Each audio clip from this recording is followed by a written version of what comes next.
guys. Hello. So, following our Chichewa 101 series, which we did, 15 years ago? Long time ago. We decided to do a series on visiting Malawi, all the questions you'd want to ask. The first one will be talking about how safe or cheap it is to travel in Africa. And we found a list called the Global Peace Index, which tells you where different countries fall in terms of how safe they are. Number one on the list is? Number one on the list is Mauritius. Apparently, that's the safest African country to visit. And having been to Mauritius, I can attest to that.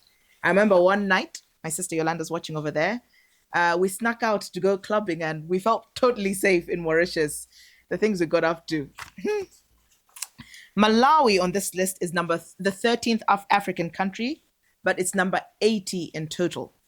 To give you some context of where countries you might know fall, we have Canada at number 11. Netherlands at number 18. Australia is coming in at 19. Germany at 20. The UK at number 34. The US at number 132. So keep in mind, Malawi is number 80, the 13th African country, and the US in terms of safety on the Global Peace Index, which measures a whole variety of safety factors, is at number 132.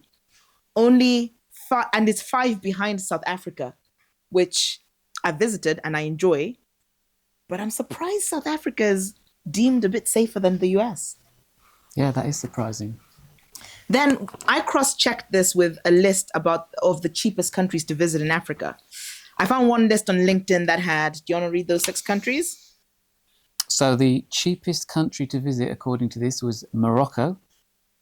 The next one was Egypt. Then Malawi. And then third on the list was Malawi.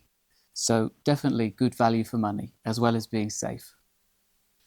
And then we had Ethiopia, South Africa, and Ghana. And then I found another list, and actually all the same countries were there as being cheap, except the first one was Mauritius, which wasn't on the first list, but all the other countries were there. So in terms of safety and actually being budget friendly, if you know what to do and where to go, Malawi's pretty high on that list. Now we'll roll into the rest of the series and we'll answer a different question in each video. I hope you enjoy it.